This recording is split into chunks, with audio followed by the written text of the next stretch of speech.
Doa taklim.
Duduk.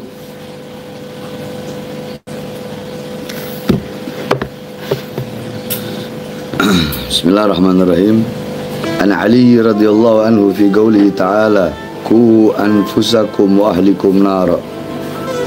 Surah Tahrim wal ayat 6 qal allimu anfusakum wa ahlikumul khaira. Akhrajahu al-Hakim fil Mustadrak. Ay ma yanjuna bih minan nar. Wa Ibn Abbas radhiyallahu anhu qala faqihuhum wa 'allimuhum wa addibuhum wa qala Muqatil haqqul muslim an yu'addiba nafsahu wa ahlahu wa 'abidahu fayu'allimahumul khaira wa yanhahumul 'anil syarr. Intaha. Ya. Anu lagi bismillahirrahmanirrahim. An Ali radhiyallahu anhu fi qouli ta'ala ku anfusakum wa ahlikum nara qala 'allimu anfusakum wa ahlikumul khair. Akhrajal Hakim fi Mustadrak. Ay ma yanjuna bihi minan nar. Wa Ibn Abbas radhiyallahu anhu qala faqihuhum wa 'allimuhum wa addibuhum wa qala Muqatil haqqul muslim an yu'addiba nafsahu wa ahlahu wa 'abidahu fayu'allimahumul khaira wa yanhahumul 'anil syarr. Intaha. Perhatikan. Al-Imam Ali bin Abi Thalib radhiyallahu anhu. Ya. Beliau menjelaskan tentang perkataan Allah Subhanahu wa taala, firman Allah Subhanahu wa taala di dalam Al-Quran. Allah Subhanahu wa ta'ala berfirman, ku anfusakum, ku jagalah oleh kalian, ya, jagalah oleh kalian, anfusakum, diri kalian, wa ahlikum, keluarga kalian, anak-anak kalian, istri kalian, saudara laki-laki kalian, saudara perempuan kalian, cucu-cucu kalian, sahabat dekat kalian, paman, bibi, keponakan, intinya keluarga.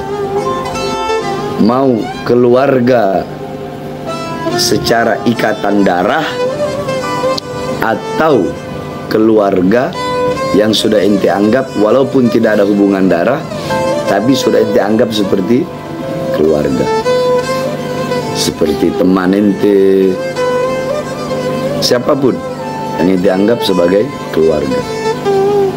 Ya, jadi walaupun tidak ada hubungan darah, sama seperti dulu Rasulullah SAW bangga, beliau merasa bangga, merasa takjub. Beliau bangga dengan apa? Dengan kepintaran Salman Al-Farisi ketika membuat parit. Padahal Salman ini Al-Farisi. Al-Farisi itu lakop. Setiap lakop pasti ada nisbat. Nisbatnya apa? Karena Salman ini orang Persia, makanya dinamakan Salman Al-Farisi. Nggak ada hubungan darah dengan Rasulullah. Akan tetapi kata Rasulullah apa? Karena bangganya Rasulullah bangga, ya, bangga melihat kemampuan dan kehebatan Salman membuat parit, yakni ra'inya dia, idenya dia, pandangannya dia. Sehingga kata Rasulullah, yakni kaum muhajir bilang, Salman minna. Kata kaum muhajir, Salman minna. Salman ini bagian dari kami, karena dia sama-sama orang yang hijrah. Yang Ansor bilang, Salman minna. Akhirnya apa kata Rasulullah? Salman minna, ahlul bait. Salman dari golongan kami, yakni ahlul bait. Padahal tidak ada golongan Nah, yakni di sini ku anfusakum wa ahlikum. Jagalah diri kalian, kemudian wa ahlikum, dan keluarga kalian. Baik keluarga yang hubungan darah, hubungan nasab, atau orang lain yang tidak ada hubungan darah dengan ente, tapi sudah ente anggap seperti keluarga ente sendiri. Nah, pertanyaannya, kenapa di sini kok anfusakum, jagalah diri kalian dulu? Kenapa kok bukan ku ahlakum,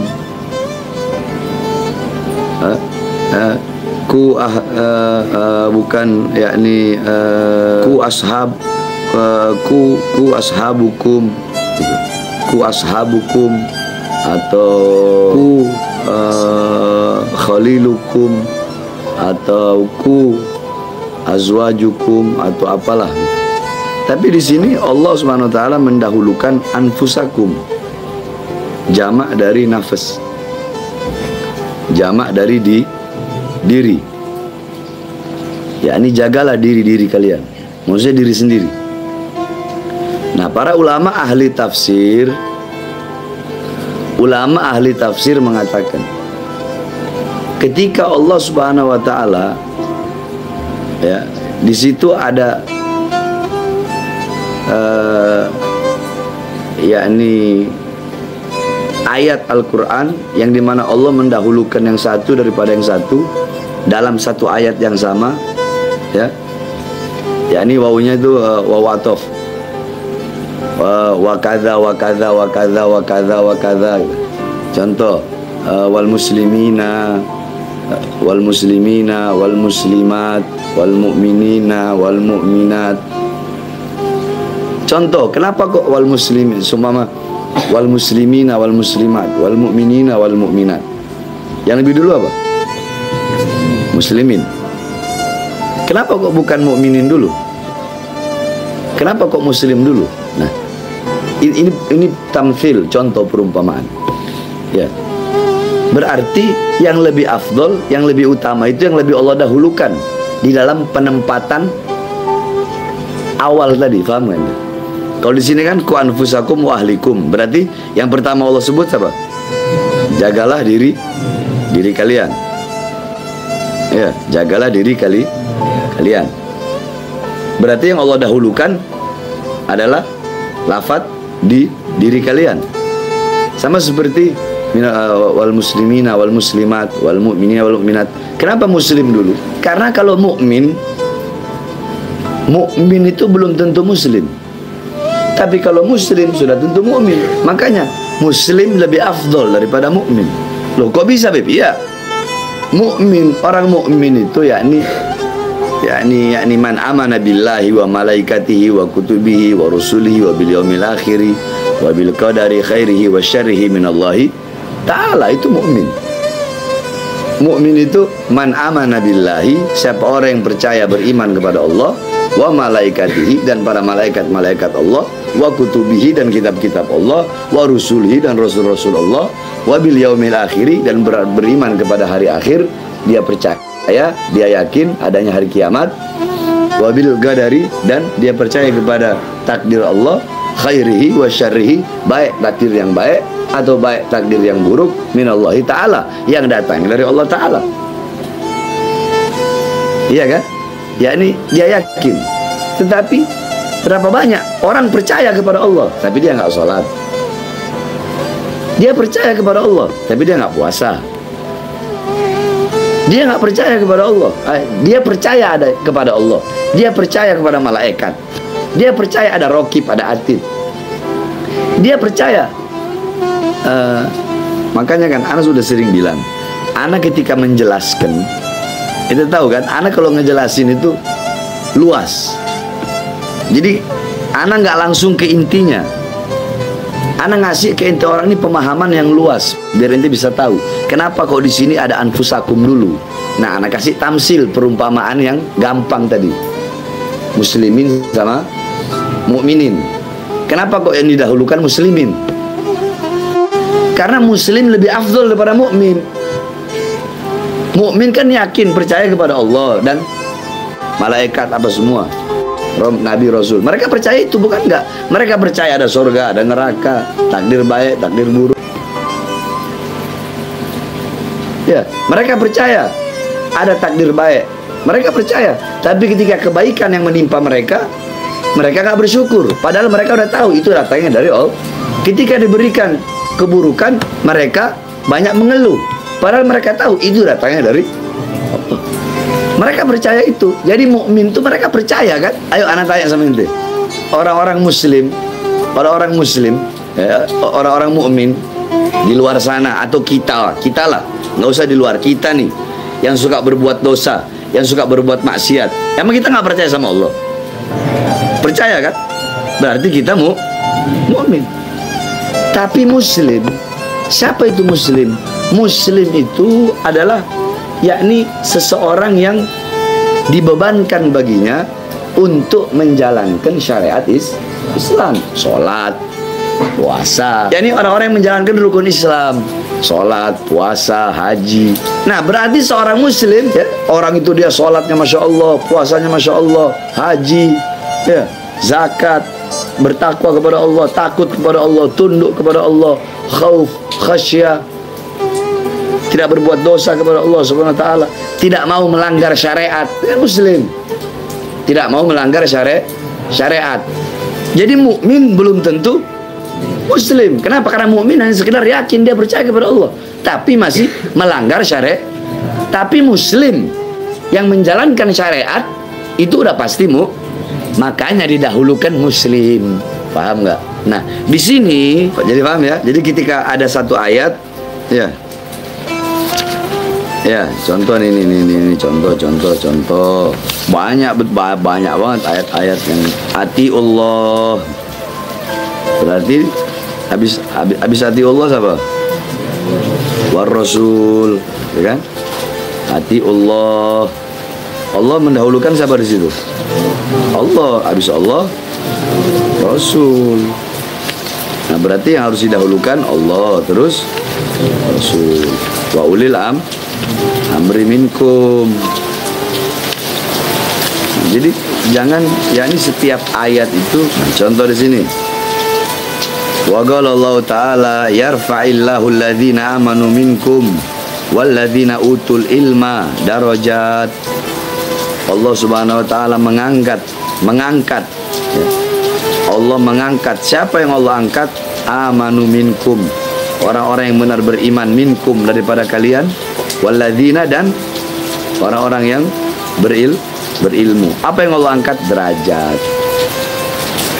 Di sini Allah mendahulukan kata siapa? Kata orang-orang yang beriman. Jadi begitu. Nah, di sini Allah mendahulukan anfusakum. Jagalah diri kali. Ana tanya sama ente bisa, apakah bisa ente mengobati orang ketika ente sakit? Bisa nggak? Apakah bisa ente mengobati orang yang sedang sakit tapi ente sakit? Apakah bisa ente menuntun orang yang buta tapi ente buta? Nggak bisa. Maka tidak bisa juga ente menjaga keluarga ente dari api neraka sebelum ente menjaga diri ente dari api nerakanya Allah Subhanahu. Ini perumpamaan yang gampang. Apakah bisa?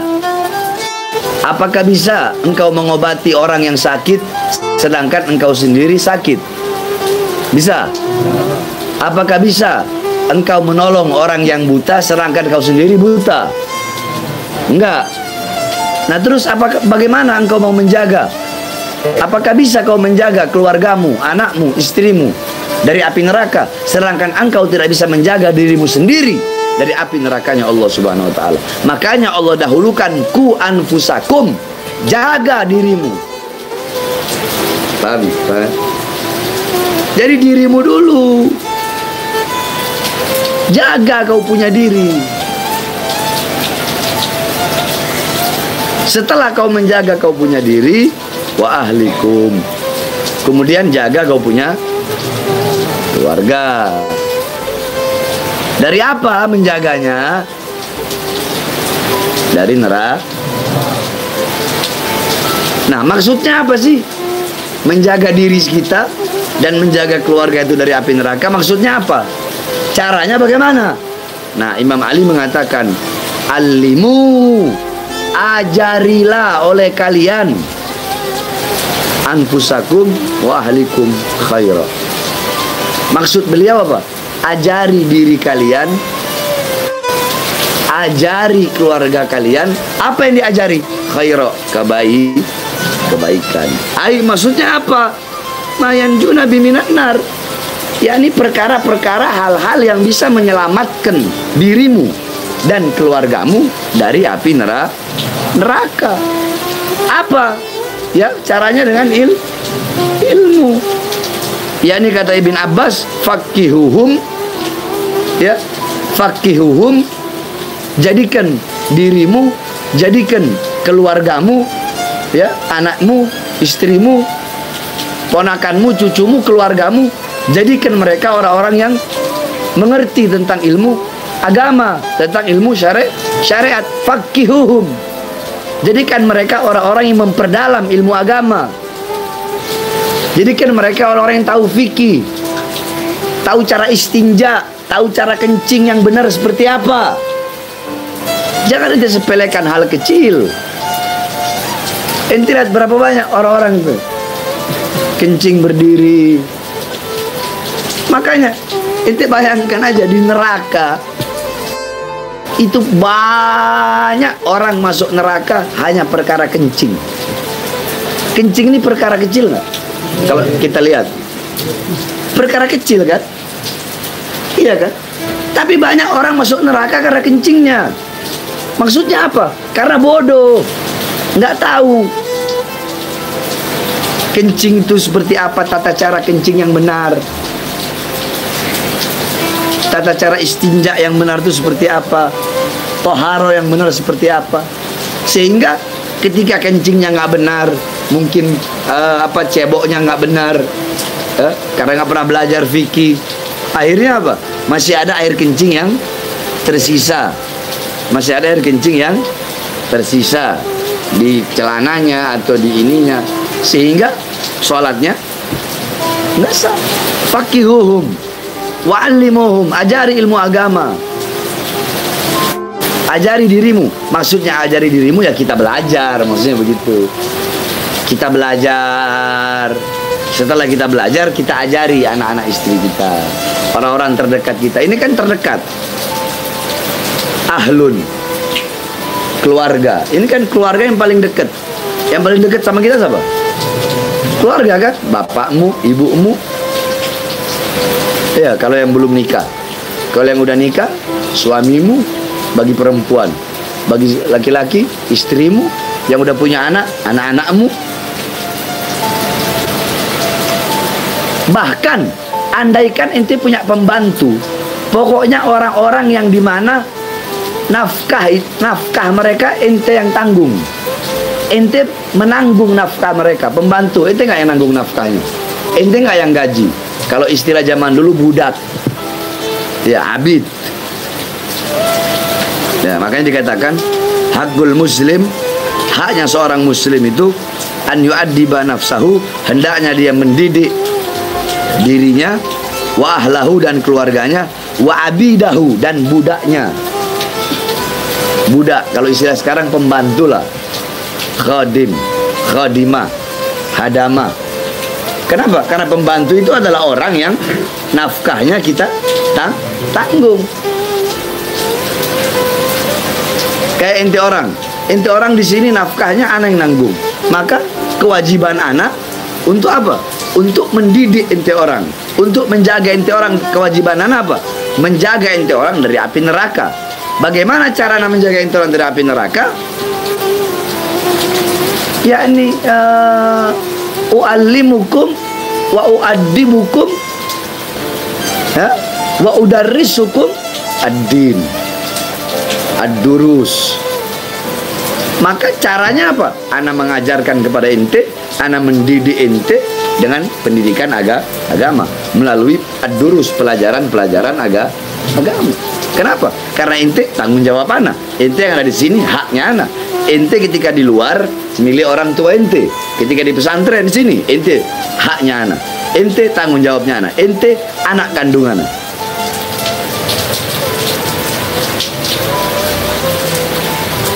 Paham? Makanya sebelum ana, contoh di diri ana sendiri aja lah. Sebelum ana mengajarkan kepada keluarga ana, anak-anak, istri ana, maka ana itu harus lebih dulu mengajarkan diri ana sendiri. Mengajarkan diri ana sendiri. Makanya ulama-ulama zaman dulu, ente lihat, nggak ada anak mereka habis maghrib keluyuran tuh, nggak ada. Mereka bawa anak mereka dari kecil, anak mereka udah mereka didik. Bahkan bukan ulamanya, nggak usah lah ngomong ulamanya. Muhibbin, pecinta para habaib, pecinta para ulama, pecinta majelis-majelis ilmu.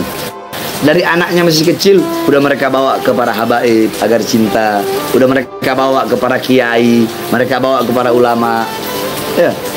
Sehingga dari kecil itu udah tertanam dalam hati mereka. Baik dari cara berpakaiannya, dari kecil udah biasa pakai peci, pakai sarungan dari kecil. Karena apa? Karena yakni as-sifat, yakni as-sifat, yakni as-sifat gablal adat. Sifat itu sebelum adat. Ya.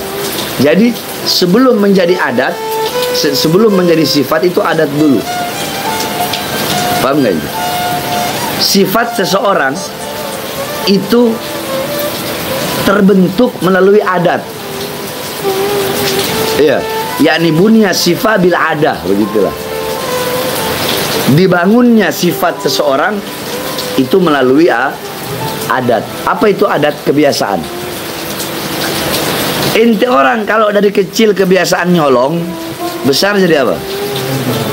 Jadi maling. Besar jadi koruptor, jadi tukang nyolong. Kecil biasa bohong, besar jadi apa? Pembohong ulung, pendusta ulung.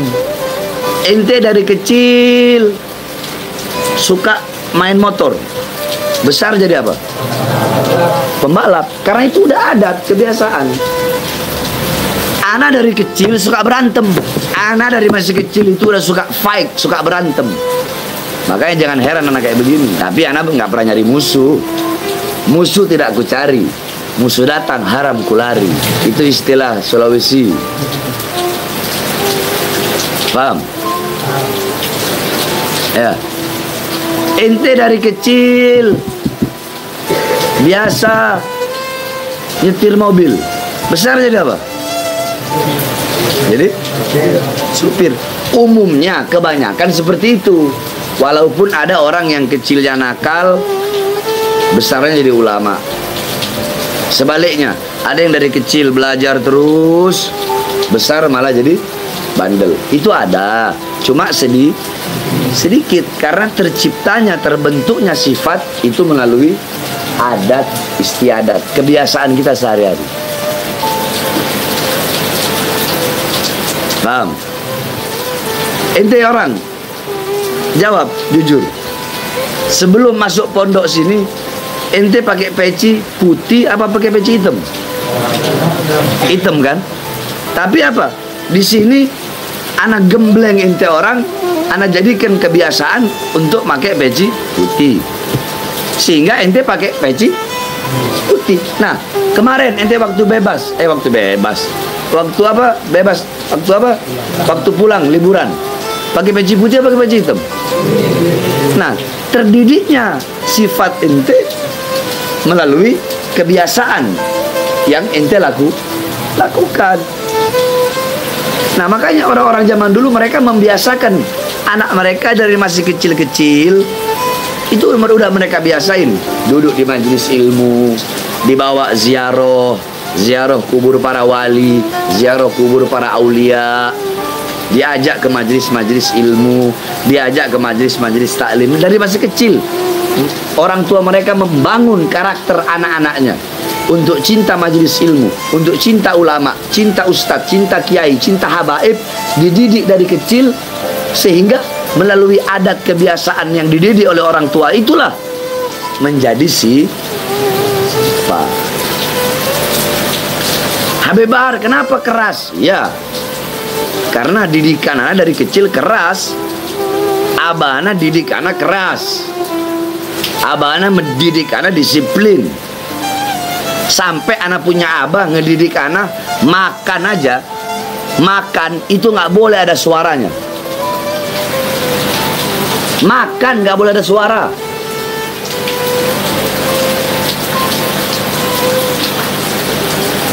Didikan disiplinnya abah anak.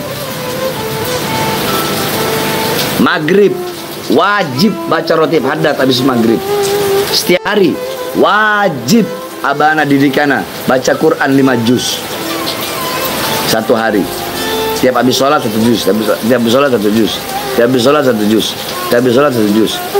Ketika anak melanggar, dipukul sama abah anak, dicambuk anak sama abah anak, bagaikan seekor kuda yang ketika penunggangnya ingin ke kanan, kuda itu ingin ke kiri, dicambuk kuda itu sehingga kuda itu ikut ke kanan. Bukan berarti pukulan benci, tapi pukulan kasih sayang.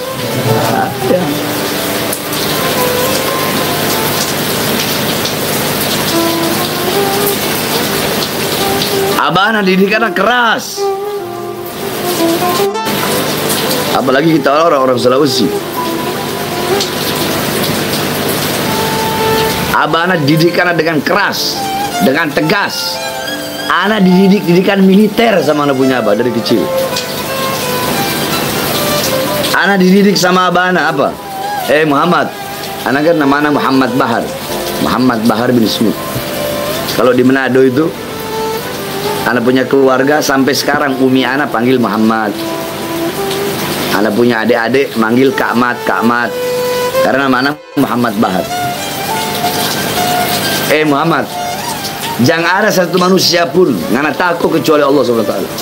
Muhammad, kalau ngana takut pak Allah, manusia mau takut pak ngana. Maka kalau ngana takut pak manusia, sedangkan ngana berani pak Allah, Allah tanam di dalam hati itu manusia rasa berani pak ngana dan ngana mau takut pak manusia. Tahu artinya apa? Artinya begini, Muhammad, kata abang, kau jangan takut sama manusia, siapapun manusia itu. Kalau kau harus takut, hanya satu yang kau takuti. Apa itu? Allah. Azabnya Allah, siksanya Allah. Karena kalau kau takut kepada Allah, kata anak punya abah, manusia bakal takut sama kau. Tapi kalau kau berani kepada Allah, maka akan Allah tanamkan dalam hatimu rasa takut kepada manusia. Makanya karakter seseorang itu terbangun dengan adat istiadat. Si Fauzan agak menjeduk. Ya mungkin bagaimana dulu ente Fauzan, kok agak menjeduk gitu. Ya. Cuma dulu waktu abah ana lagi mukul ana, yang sering belain anak umi ana. Nah, makanya kan menjadi adat juga itu. Namanya anak laki. Ayo coba anak tanya ke ente.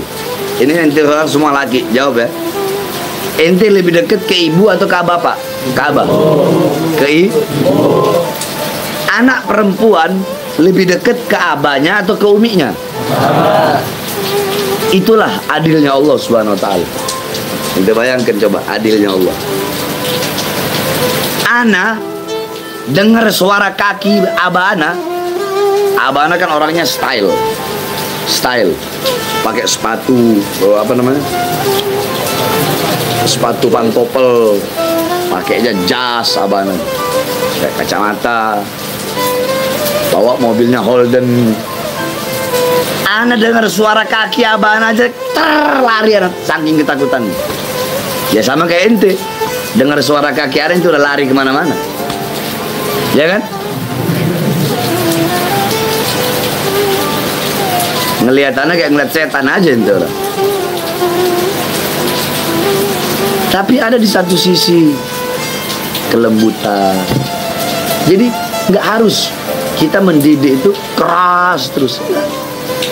Ada saatnya kita lembut kepada anak-anak kita. Tapi ketika kita punya anak-anak melakukan kesalahan, pelanggaran, jangan ente malah lembutin. Nah, anak tanya, ente punya rumah ente kebakar, anak ente lagi tidur di dalam. Bagaimana cara ente menyelamatkan anak ente yang ada dalam rumah yang terbakar itu? Sedang tidur. Apakah ente begini? Sayang, bangun. Nak bangun, nak. Rumah kita kebakar, nak. Begitu? Ente apain? Ente seret nggak? Woi, kebakar aja. Keluar. Ente seret. Nah, nyeretnya ente itu kan bukan berarti keras. Bukan berarti kasar, tapi untuk menyelamatkan anak ente dari api dunia. Nah, untuk menyelamatkan saja dari api dunia, ente seret anak ente. Ketika rumah ente terbakar, maka bagaimana untuk menyelamatkan anak ente dari api neraka? Makanya anak kalau subuh, kenapa ente orang anak siram air? Nggak perlu anak seret, siram air aja udah mencak-mencak ente orang. Kenapa anak siram air? Apakah anak benci sama ente? Hah? Apakah itu kebencian itu? Itu apa? Kasih sayang. Kenapa? Karena anak nggak mau ente orang terjerumus ke dalam neraka. Kalau api dunia saja anak bakal seret ente biar selamat, biar terjaga dari api dunia. Maka bagaimana anak menyelamatkan ente, menjaga ente, melindungi ente dari api neraka?